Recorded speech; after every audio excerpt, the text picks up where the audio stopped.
the most brutal Viking warrior ever recorded, the legend of Ivar the Boneless. The Vikings were feared across Europe. Their ships appeared without warning. Their warriors fought without mercy. But among all Vikings, one man terrified even his own enemies. His name was Ivar the Boneless. Ivar the Boneless lived in the 9th century during the height of the Viking Age.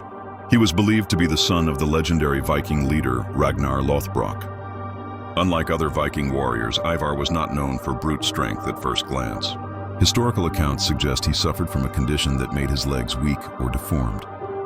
Many believed he could not walk like other men, but this weakness became the source of his rage. Ivar grew up watching warriors earn glory on the battlefield while he was mocked and underestimated. This planted something dark inside him. He would later become one of the most feared commanders in Viking history.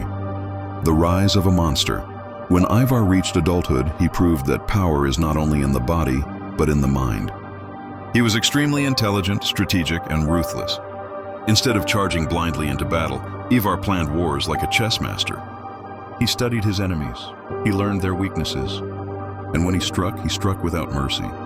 Ivar became one of the leaders of the Great Heathen Army, a massive Viking force that invaded England around 865 AD. This was not a small raid. It was a full-scale invasion meant to destroy kingdoms, the revenge that shook England. According to Viking legend, Ivar's father, Ragnar Lothbrok, was captured by the English king Ella of Northumbria. Ragnar was executed in a brutal way, thrown into a pit of snakes. When Ivar heard this, he swore revenge that would echo through history. Instead of attacking immediately, Ivar pretended to make peace.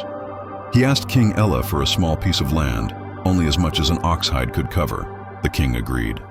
Ivar then cut the ox hide into thin strips and used it to surround a large area of land. This became a Viking stronghold. When the time was right, Ivar attacked. King Ella was captured. According to legend, Ivar ordered one of the most terrifying executions ever recorded, the Blood Eagle.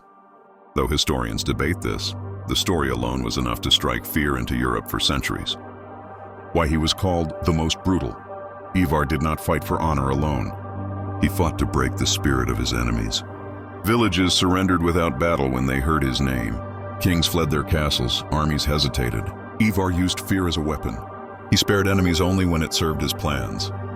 He destroyed cities to send a message, and he ruled through intimidation and intelligence. Even fellow Vikings feared his temper, a different kind of warrior. Unlike most Viking leaders, Ivar rarely fought on the front lines. He commanded from behind. He gave orders. He controlled battles. Some sources say he was carried into battle on a shield. Others say he used leg braces.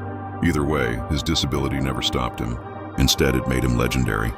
The death of Ivar eventually died around 873 AD, but even in death, fear followed him. Legend says he asked to be buried where enemies would pass, believing his spirit would protect Viking lands. For years after his death, England remained terrified of Viking invasions. His name became a warning. Ivar the Boneless proved something powerful. Strength is not only physical, fear can be a weapon, and the most dangerous enemy is often the one you underestimate. That is why, more than 1,000 years later, Ivar the Boneless is remembered as the most brutal Viking warrior ever recorded.